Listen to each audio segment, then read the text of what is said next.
He's been called Dr. Doom for his spot-on predictions of the financial crisis.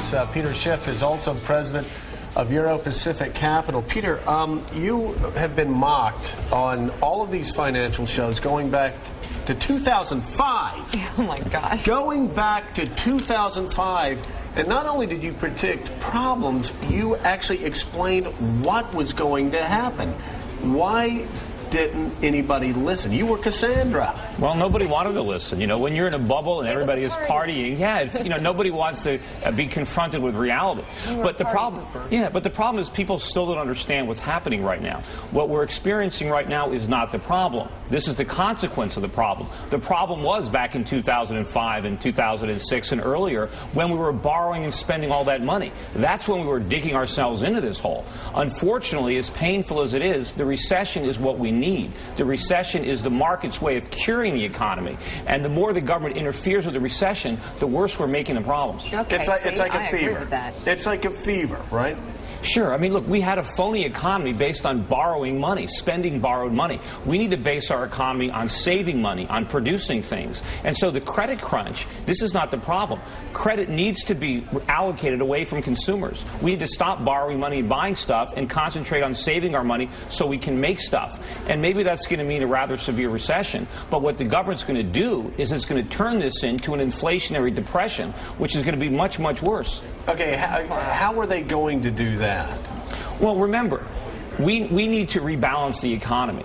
Even President Obama will acknowledge, and Ben Bernanke acknowledges, that we got into trouble by borrowing and spending too much money. The solution isn't to go borrow and spend even more. The solution is that we do the opposite. And unfortunately, we have to allow a lot of companies to fail that really shouldn't be in business. But that's politically unpopular to say we've got to actually cure the bubble by letting it pop. Sure. I mean, but doing the right thing is always politically unpopular. That's why we need to have some elected officials that are willing to jeopardize their own political careers for the future of the country. I mean, they like to play lip service to it, but all they're trying to do is keep it going. They want to tell Americans that there are no consequences, that there are no tough choices. Just like, you know, that news we've covered. They're saying that the government wants us to go out and spend. I mean, how can that be the solution? We're broke. Well, Peter, that's what I don't understand. You have economists who say that it was the spending, the rampant consumerism that crippled the long-term prospects of this economy, and yet they want to encourage more consumerism. Well, the problem is they're fixated on Keynesianism. They learned about Keynes in college, and Keynes it's nonsense. It's like he's like a witch doctor to medicine. You can't follow Keynes. Keynes didn't understand economics. The solution is not to have the government spend money because everybody else is broke, or the government to provide credit when there's no credit left. Credit comes from savings, and when the savings are gone, the credit is gone. Mike Barnacle? How do you save money when you've lost your job? Yeah. Well, it's difficult. I mean, first you got to get another job. Yeah, but I mean, but we need to get another job. The government's not going to provide jobs. The government doesn't have any resources. All the government can do is reallocate resources from one part of the economy to another. But what they do is they take it away from some place where it would be efficiently used, and they move it to some place that's inefficient. When you say the government right now is interfering with the recession, what do you mean by that? Well, they're not letting it run its course. They're doing exactly what Hoover did and Roosevelt did that created the Great Depression. We have our resources badly allocated in this economy. We have too many resources in financials, in the service sector. We need to free those resources up so they can move more into goods production. And we have an economy, again, that's based on people buying things they can't afford. That needs to stop. Is this part of the problem? Absolutely. I mean, they're 100% part of the problem. Well, it's not that the hedge fund people are the problem. It's the damage that they've done with all the cheap money that was supplied by the Federal Reserve. It's the government that's the problem. I mean, you can't necessarily blame Wall Street for problems. You know, we are. Well, look, President Bush admitted, right, that Wall Street got drunk. And he's right, they were drunk. Main Street was drunk.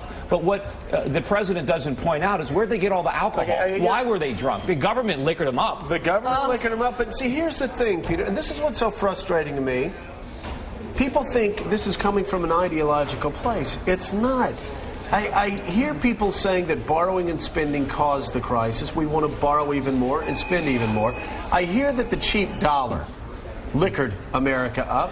And yet last week the Fed pumps in $1 trillion more into the economy to make the dollar even more worthless. China responds by creating their own currency. Well, they already have their own currency. The problem is it's pegged to the dollar, and that's been creating problems. But even if you look at Ben Bernanke's interview on 60 Minutes, Bernanke admitted that the problem started because we borrowed too much money from the rest of the world and didn't invest it properly. The problem was we didn't invest it at all. We consumed it. And when you borrow money and spend it, it's impossible to pay it back. Okay, so what do we do now? Because I just had Chris saying to my ear, well, you know, these are smart guys that are putting together these packages, but these are, again, the same smart guys that didn't listen to you in 2005, mocked you in 2006, ridiculed you in 2007, and said you were short-sighted in 2008. So what do we do going forward? Well, we need to do the opposite of everything that we're doing now. I mean, number one, part of the problem is the government is too big. It's too burdensome. It's too expensive. It needs to shrink. We can't afford this bloated government. So rather than expanding government needs to contract. I mean, President Obama is right that health care is too expensive. The only way to bring the cost down is to get the government out of it. And we also need to restore sound money. We need higher interest rates to encourage savings and discourage spending. So that's the opposite of what we're doing. And we need to let companies fail. We don't need to bail people out. We need to deal with the consequences of the problems and not keep sweeping them under the rug. John Meacham, you can make this argument in purely economic terms, and of course, who's going to cross Peter after he's been right for the past 3 or 4 years? However, politically, that's just not feasible, is it? I mean, you won't have a president saying, this is going to hurt, but we've got to go through a couple of really rough years to right this economy and deleverage. Right. It's a brilliant clinical analysis. I don't know how politically, and I don't mean that in a who wins the next race. I mean politically in the pure sense of the word, what Aristotle meant, the people, the city.